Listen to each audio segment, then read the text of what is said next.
दोपहर की चिलचिलाती धूप में गांव के बाजार में साहूकार अपनी दुकान पर बैठा सुंदर मूर्तियां बेच रहा था। तभी एक परदेसी व्यापारी वहां आ पहुंचा।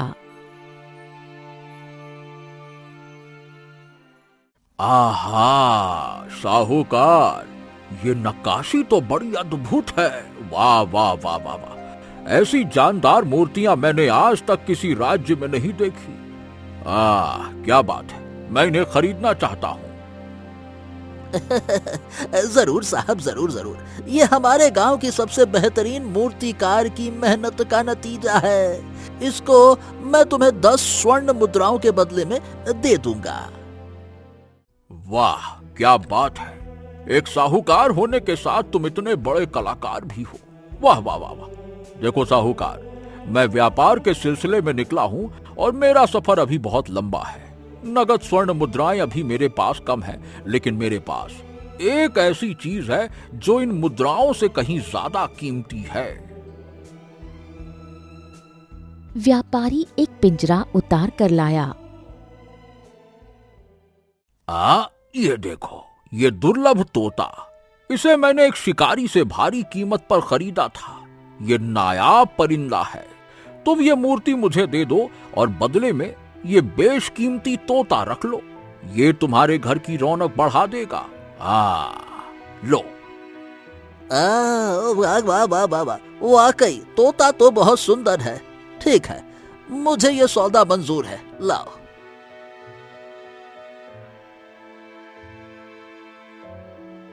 व्यापारी तेजी से मूर्ति अपने थैले में रखकर बिना पीछे मुड़े बाजार से बाहर निकल गया।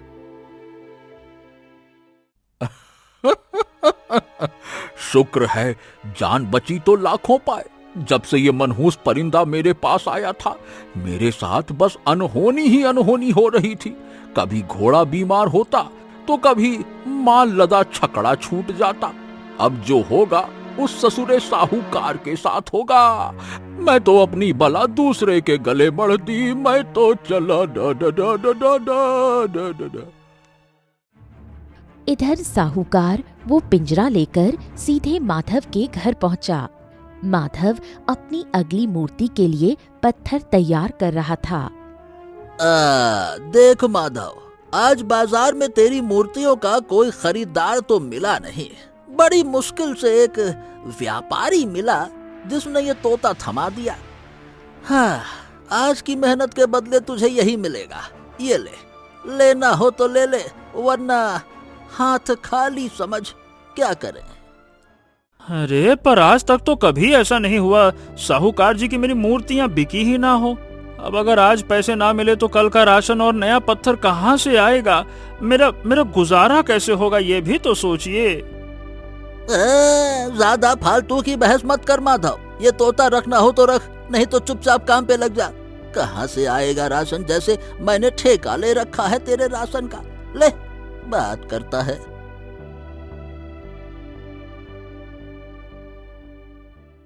साहूकार तोता देकर वहां से चला गया। माधव काम शुरू करने लगा। जैसे ही उसने छेनी उठाई, तोता उसे एकटक घूरने लगा। माधव के हाथ अचानक कांपने लगे। ये क्या? मेरा हाथ पत्थर पर सही से चल क्यों नहीं रहा है? अरे, जैसे ही मैं चेहरा बनाने की कोशिश करता हूँ, पत्थर अपने आप टूट रहा है। अरे, ये भगवान।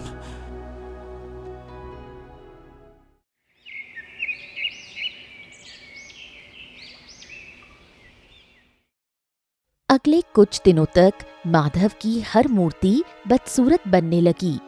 जब साहूकार बाजार गया तो लोग मूर्तियां देखकर मुंह फेरने लगे। साहूकार क्रोधित होकर माधव के घर पहुंचा।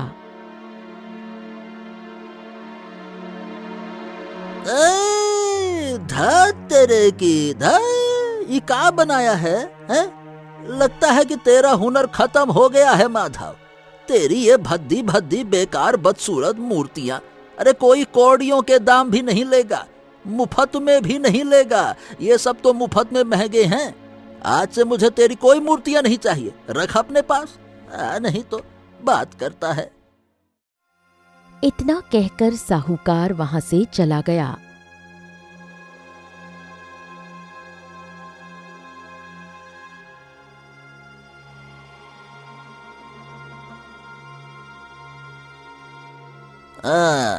देखो भाई, अब तक मैं माधव से मूर्तियां लेकर बेचता था, लेकिन माधव के हाथों की कारीगरी हुनर सब खत्म हो गया है। उसकी कला का हो गया राम नाम सत्य। ठीक है, तो अब से तुमसे मूर्तियां लिया करूंगा। बोलो, क्या तुम मेरे साथ व्यापार करोगे? बताओ। अब मैं तो हमेशा ही तुमसे यही कहता था साहूकार, लेकिन तुम ही इनकार करते थे और माधव की बड़ी प्रशंसा किया करते थे। आज तो बड़ा अच्छा दिन आया कि आप हमारे पास आए। अरे वो दिन हवा हो गए जब मैं उसकी तारीफ किया करता था। बुराई भी तो मैं ही कर रहा हूँ ना। उसकी कला का हो गया राम नाम सत्य। ठीक है, मैं तुम्हारे साथ व्यापार करने के लिए तैयार हूँ। ठीक है। कुछ देर बाद साहूकार वहां से चला गया। इधर माधव अपना सिर पकड़कर बैठ गया। हे भगवान, हे भगवान, हे भगवान! आखिर ये मुझे क्या हो गया है? मुझसे मूर्तियां क्यों नहीं बन रही हैं? क्यों क्यों क्यों? माधव घर से बाहर आकर उदास बैठ गया।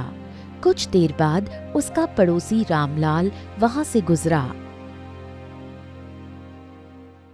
अरे क्या बात है माधव, इस समय तो तू बहुत व्यस्त रहता था, छेनी हथौड़ा लिया छनन छनन काम करता था। आज ये मुंह लटकाए काहे बैठा है? क्या तू मूर्तियां नहीं बना रहा क्या आजकल? माधव ने सारी घटना बता दी। समझ नहीं आ रहा रामलाल चचा, अचानक से मेरे हाथ कांपने लगे हैं। मैं सुंदर मूर्तियां बनाने की कोशिश करता हूँ, लेकिन कोई सुंदर मूर्ति बन ही नहीं रही है। मैं क्या करूं? रामलाल गहरी सोच में डूब गया। हाँ, तूने बताया कि साहूकार तुझे एक तोता देकर गया और उसके बाद से ये सब कुछ शुरू हुआ। एक काम कर, इस तोते को जंगल में छोड़ दे। मुझे तो ये तोता ही मनहूस लग रहा है बेटा। माधव पिंजरे की ओर देखने लगा। नहीं रामलाल चचा, अब बेचारे तोते का क्या दोष? ये तो वही बात हुई ना, नाच न जाने आंगन टेढ़ा। और चलो मान लो, अगर ये मनहूस हुआ भी तब भी मैं इसे नहीं छोड़ सकता। जंगल में ये जंगली पक्षियों का शिकार बन जाएगा, एक दिन भी जिंदा नहीं रहेगा। उसका जीवन जीवन और तेरा जीवन क्या? भाई तेरी मर्जी, आगे जो करना है करो, अपना क्या है। इतना कहकर रामलाल वहां से चला गया। माधव ने एक और मूर्ति बनाने की कोशिश की और उसे लेकर बाजार पहुंचा।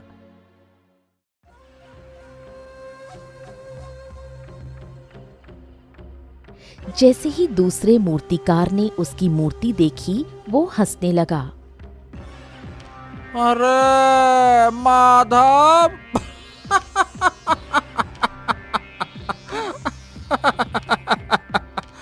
अरे ये तूने राक्षसों की मूर्तियां बनाने कब से शुरू कर दी है? इसकी आंखें तो देख, इसका ये क्या बकवास कर रहे हो तुम? ये राक्षस दिख रहा है क्या तुमको? अपनी मूर्ति को गौर से तो देखो, ऐसा लग रहा है जैसे किसी राक्षस की मूर्ति बना दी हो। इसे देखकर लोग डर जाएंगे, खरीदेगा कौन?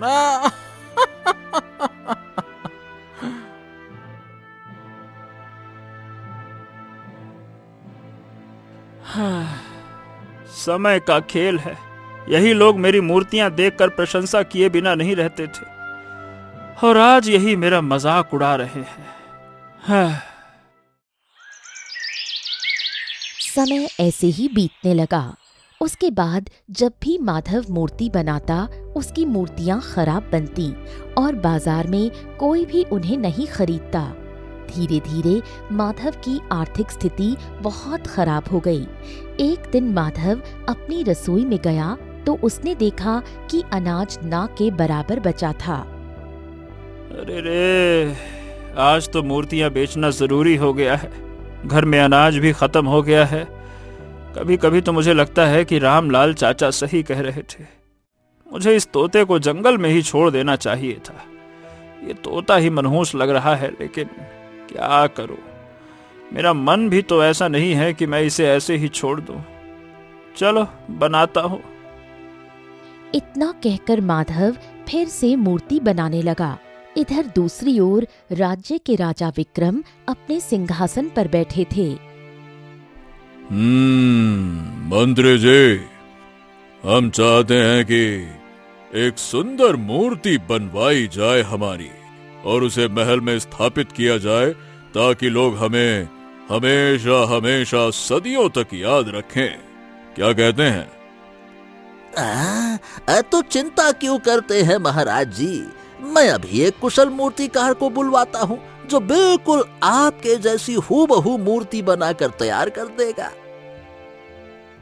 कुछ देर बाद मंत्री एक मूर्तिकार को दरबार में लेकर आया।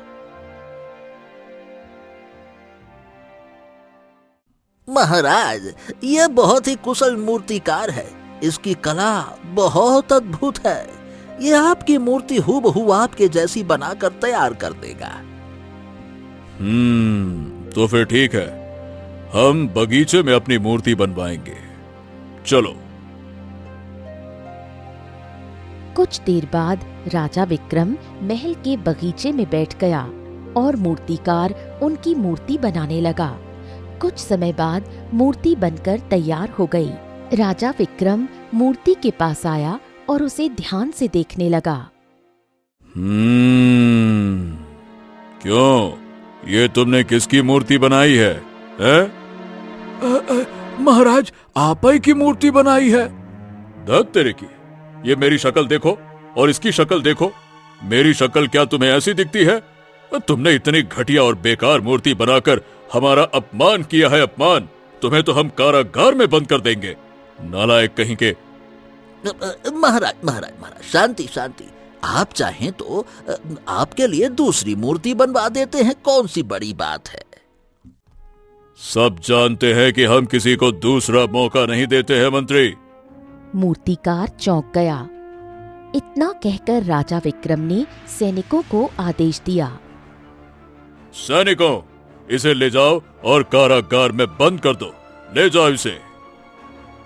सैनिक तुरंत उसे पकड़कर कारागार में ले गए।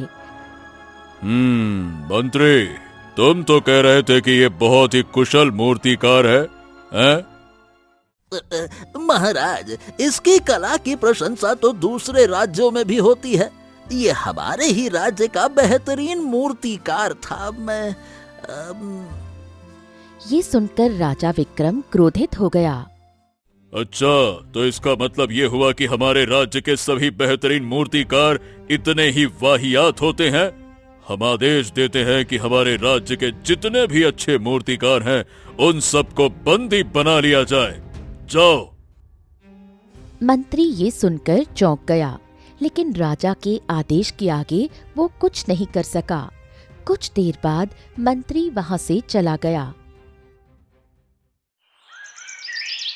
इधर दूसरी ओर माधव अपनी मूर्ति लेकर बाजार पहुंचा। सभी मूर्तिकार उसकी मूर्ति देखकर उसका मजाक उड़ाने लगे। माधव, अरे ओ माधव, अब तेरा कुछ नहीं होने वाला। तेरा तो हो गया काम तमाम। हाँ, और नहीं तो क्या। ए माधव, तू एक काम कर, ये मूर्तियां बनाना छोड़ दे और लकड़हारे का काम करना शुरू कर दे।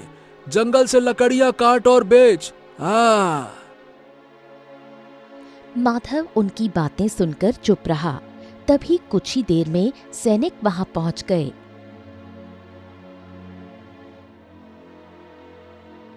उसी समय साहूकार भी वहां आ गया।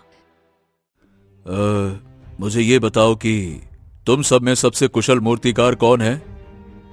अरे मैं बताता हूँ।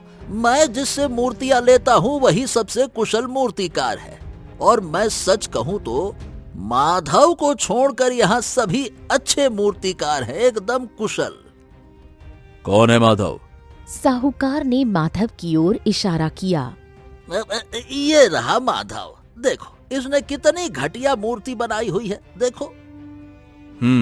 तो माधव को छोड़कर सभी मूर्तिकारों और इस साहूकार को भी बंदी बनाकर कारागार में डाल दिया जाए। चलो चलो ले चलो। ये सुनकर साहूकार और बाकी मूर्तिकार डर गए। अरे अरे ये क्या कह रहे हो तुम? ये वही जो तुम सुन रहे हो।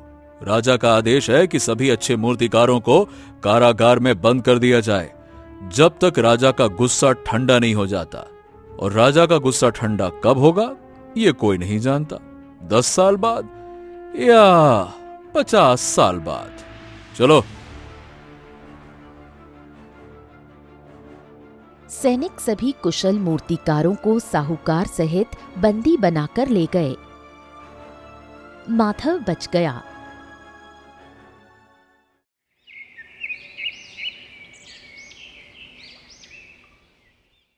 माधव ने तोते की ओर देखा।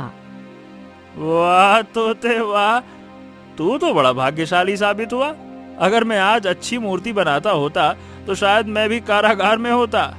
वैसे जब से तू मेरे पास आया है तब से तू मेरे ही घर पे है। चल आज मैं तुझे सैर करा के लाता हूँ। इतना कहकर माधव ने पिंजरा खोल दिया। तोता तुरंत उसके कंधे पर बैठ गया। माधव तोते को लेकर अपने घर के बाहर निकल गया। कुछ देर बाद माधव अपने गांव में टहलने लगा। इत्तेफाक से वही व्यापारी वहां से गुजर रहा था। जैसे ही व्यापारी की नजर माधव के कंधे पर बैठे तोते पर पड़ी, वो चौंक गया और तेज कदमों से माधव के पास आ गया।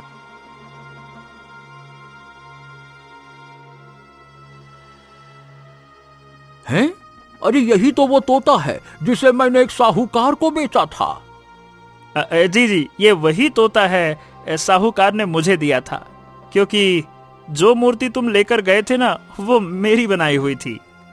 अरे लेकिन ये तोता तो मनहूस है और मुझे लगा था कि इसकी मनहूसियत का साया तुम पर भी पड़ गया होगा और तुमने इसे कहीं छोड़ दिया होगा। अब देखो, ये तोता तुम्हारे लिए मनहूस होगा लेकिन मेरे लिए ये बिल्कुल मनहूस नहीं है। इसकी वजह से ही आज मेरी जान बची है, वरना मैं भी कारागार में बंद होता। ये सुनकर व्यापारी चौंक गया। क्या बात कर रहे हो? ऐसा कैसे हो सकता है? अरे तुम जानते नहीं हो, मैंने इसे एक शिकारी से खरीदा था। शिकारी का कहना था कि जब से ये तोता उसके जीवन में आया था तब से उसके जाल में एक को शिकार नहीं फंसा था। उसने मजबूरी में ये तोता मुझे बहुत कम दाम में बेच दिया और जब मैं इसे अपने घर लेकर गया तो इसके आते ही मेरी पत्नी बीमार पड़ गई, मेरा घोड़ा बीमार पड़ गया और एक दिन मेरा बेटा लड़खड़ाकर गिर गया और उसकी टांग टूट गई। तब से मैंने इसे साहूकार को बेच दिया। मैंने कहा हटाओ इसको। सही बताऊं तो शुरू में मुझे भी ऐसा ही लगा था कि ये तोता मनहूस है, बेकार है, लेकिन अब मेरे विचार इसके बारे में बदल गए हैं।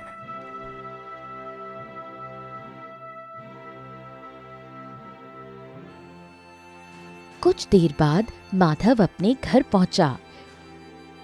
वो रसोई में अनाज तलाशने लगा। हाँ, तो मेरे तोते, सीधी बात है कि भाई आज तो अनाज हो गया है खत्म। क्यों खत्म हुआ? क्योंकि मूर्तियां मुझसे अच्छी बन नहीं रही। तो कहां से आएगा माल, कहां से आएगा धन, कहां से आएगा राशन? खैर, कल जंगल चलेंगे हम लोग, वहां लकड़ियां काट कर बेचेंगे और अपना गुजारा करेंगे।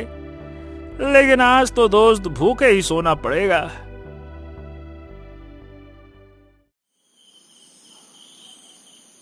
आधी रात के समय अचानक माधव की आंख खुल गई। उसे अपना घर हिलता हुआ महसूस हुआ। अरे अरे, मेरा घर हिल कैसे रहा है? मुझे यहाँ से बाहर निकलना चाहिए। इतना कहकर माधव ने तोते की ओर देखा। अरे जल्दी से मेरे साथ बाहर चल मेरे तोते, चल चल चल चल बाहर चल, आजा आजा आजा। हाँ। तोता तुरंत माधव के कंधे पर बैठ गया। माधव जैसे ही बाहर निकला, अगले ही पल उसके घर की छत गिर गई। हे भगवान, हे भगवान, हे प्रभु, हे आनंददाता, अनाज तो वैसे ही खत्म हो गया था, ऊपर से घर भी चला गया। अब मैं क्या करूंगा, क्या करूंगा मैं?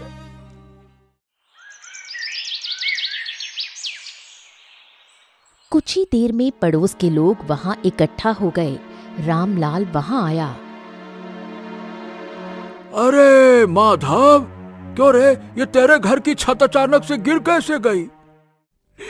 पता नहीं रामलाल चाचा ही क्या हो रहा है मेरे साथ। अब घर भी नहीं रहा, मैं कहाँ जाऊंगा, कैसे जीऊंगा, कैसे जीऊंगा? रामलाल की नजर तोते पर पड़ी। ससुरा, ये सब इस मनहूस तोते की वजह से हो रहा है। जब से ये तेरे जीवन में आया है ना, कुछ भी अच्छा नहीं हो रहा। पहले तेरे हाथों की कारीगरी छिन गई और अब तेरा घर भी गयो। इस तोते को मैं कहता हूँ अभी भी मौका है, जंगल में छोड़ दे, वरना इससे भी बड़ा नुकसान हो सकता है। अब तेरी जान ही बची है तेरे पास, समझ ले। समझाता हूँ, समझता नहीं है। इतना कहकर रामलाल वहां से चला गया। माधव ने तोते की ओर देखा। एक पल को तो मुझे भी लगा था कि तू मेरे लिए भाग्यशाली है, लेकिन तू वाकई मनहूस तोता है। अब मैं कल जंगल जाकर तुझे वहीं छोड़ दूंगा, बस।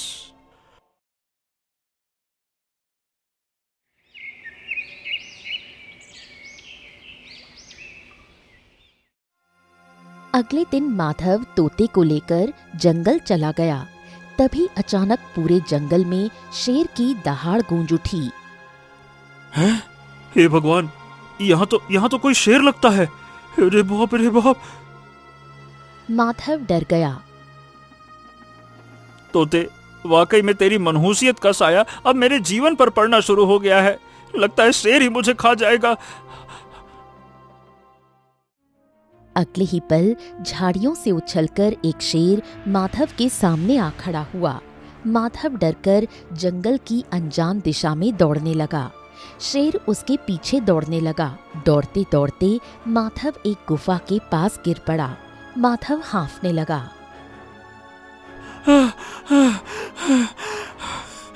अरे, जान बची तो लाखों पाए। अरे, लगता है शेर चला गया। तभी माधव की नजर गुफा के अंदर चमकती हुई वस्तु पर पड़ी।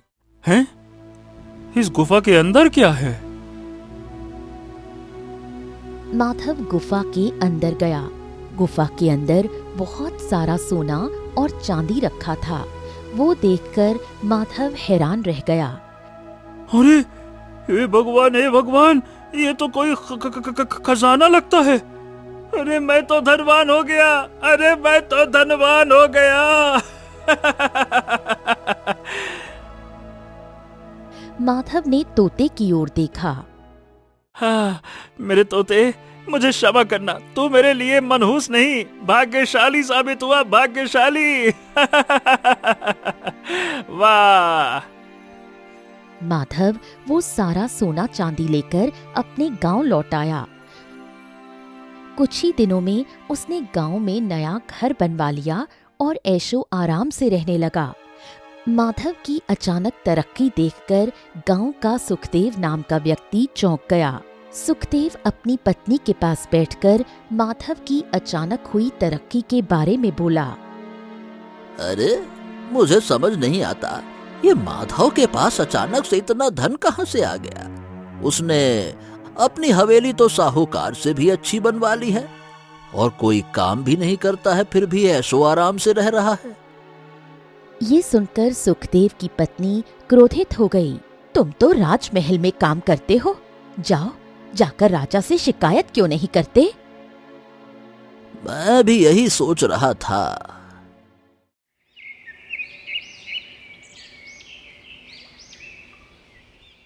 अगले दिन सुखदेव राजमहल पहुंचा।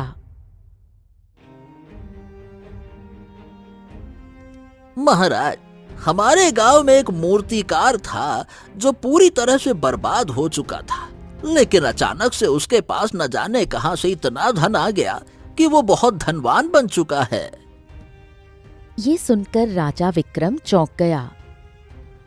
अच्छा, कहीं ऐसा तो नहीं कि उसने कोई डाका वाका डाला हो या चोरी की हो? मुझे भी ऐसा ही लगता है महाराज। सैनिकों, देखते क्या हो, जाओ जाकर ये मूर्तिकार माधव को बंदी बनाकर यहां लेकर आओ, जाओ। कुछ ही देर में सैनिक माधव के घर पहुंचा। सैनिकों को देखकर माधव चौंक गया। ओ, घबराने की जरूरत नहीं है, महाराज को तुम्हारे बारे में सब पता लग गया है। तुम अचानक से धनवान बने हो और जरूर तुमने कोई न कोई डाका डाला है। वाह वाह वाह वाह, हद करते हो सुखदेव, ये ईर्ष्या करने की तुम्हारी आदत अभी तक गई नहीं। अरे मैं कोई चोर वोर नहीं हूँ, मैंने कोई चोरी नहीं की है। अगर तुम चोर नहीं हो, चोरी नहीं की, तो बताओ भैया, इतना बड़ा धनवान कैसे बन गए? कहाँ से तान लिया इतना बड़ा महल? बताओ बताओ। क्यों बताऊं तुमको? तो ठीक है, ना बताओ, लेकिन जब राजा पूछेगा तब तो बताना ही पड़ेगा ना। तब कहाँ मुंह सिल कर रखियो, तब तो पटर पटर बोलियो। जा भैया जा। इतना कहकर सुखदेव वहां से चला गया। माधव ने तोते की ओर देखा। मैं हर बार क्यों भूल जाता हूँ कि तू मनहूस है। अब तो लगता है कि मेरा जीवन कारागार में ही कटेगा। सैनिक माधव को बंदी बनाकर ले गए। सैनिक माधव को लेकर राजमहल की ओर चल पड़े। तोता भी उड़ता हुआ उनके पीछे पीछे आने लगा। अरे दफा हो जाओ यहाँ से। अगर तू राजमहल गया तो राजा तुझे जरूर दंड देगा। जा यहाँ से कम तू तो खुश रह, जा। लेकिन तोता उड़कर फिर उसके कंधे पर बैठ गया। बड़ा ही बेशरम है तू, भगाने पर भी नहीं भागता। मैंने कहा जा ना, जा। कुछ देर बाद माधव राज दरबार में राजा विक्रम के सामने खड़ा था। तुम्हारा नाम माधव है? हाँ, मेरा नाम ही माधव है। तो जल्दी से बताओ, तुम्हारे पास इतना धन अचानक से कहां से आया? सुखदेव ने बताया है कि कुछ समय पहले तुम्हारे पास एक फूटी कौड़ी भी नहीं थी, हैं? माधव गहरी सोच में डूब गया। फिर उसने पूरी घटना शुरू से अंत तक बता दी। ये सुनकर राजा विक्रम क्रोधित हो गया। बस यही है कहानी, और मेरा एक एक शब्द सत्य है। पहले मुझे लगा कि ये तोता भाग्यशाली है, फिर मेरा घर गिरा तो लगा मनहूस है, फिर जंगल में शेर से बचकर खजाना मिला तो लगा भाग्यशाली है, लेकिन अब आपने मुझे बंदी बनाकर यहाँ बुलाया तो फिर ये मनहूस लगने लगा। तभी अचानक तोता अगले ही पल रंग बिरंगी किरणों के साथ वो एक सुंदर राजकुमारी में बदल गया। ये देखकर दरबार में खलबली मच गई। राजा विक्रम तुरंत उसके पास जा पहुंचा। बेटी चंद्रलेखा, तुम तोते के रूप में थी? मैंने तुम्हें कहा नहीं ढूंढा बेटी। तुम जंगल में गई और फिर वापस नहीं आई। कैसी हो बेटी? कहाँ थी अभी तक? ये सब क्या है? मैं आपको सब बताती हूँ पिताजी। चंद्रलेखा घोड़े पर सवार होकर जंगल जा रही थी। अचानक घोड़ा बिदक गया। चंद्रलेखा फुर्ती से नीचे कूद गई। दूर खड़ा एक साधु ये सब देख रहा था। राजकुमारी, तुम बाल बाल बच गई, वरना तुम्हारी कमर टूट जाती। मैं साधु संतों से बात नहीं करती, और जहाँ तक बचने की बात है, मैं बहुत भाग्यशाली हूँ। क्या मतलब है तुम्हारा? सीधा मतलब है, मेरे जन्म के बाद मेरे पिता मंत्री से राजा बन गए। उन्होंने कई राज्यों को जीत लिया, इसलिए मैं बहुत भाग्यशाली हूँ। ये सुनकर साधु क्रोधित हो गया। तुम्हें अपने भाग्य पर बहुत घमंड है ना? मैं तुम्हें श्राप देता हूं कि तुम तोते के रूप में बदल जाओगी, और वो भी मनहूस तोता। तथास्तु। अगले ही पल चंद्रलेखा तोते में बदल गई। साधु को उस पर दया आ गई। श्राप वापस तो नहीं लिया जा सकता, लेकिन जब तू किसी ऐसे मनुष्य से मिलेगी जिसकी तकदीर तुझसे भी बड़ी होगी, जो तुझसे बड़ा तकदीर वाला होगा, और इतना बड़ा तकदीर वाला होगा कि तेरी मनहूसियत उसका कुछ नहीं बिगाड़ पाएगी, तभी तू इस श्राप से मुक्त होगी। फिर मैं माधव से मिली। मेरी मनहूसियत भी इसका कुछ नहीं बिगाड़ पाई, क्योंकि माधव बहुत बड़ा तकदीर वाला निकला। ये सुनकर राजा विक्रम खुश हो गया। हाँ, हमने बहुत लोगों को देखा, लेकिन माधव जैसा तकदीर वाला कोई नहीं देखा। इसीलिए हम अपनी बेटी चंद्रलेखा का विवाह माधव से करेंगे।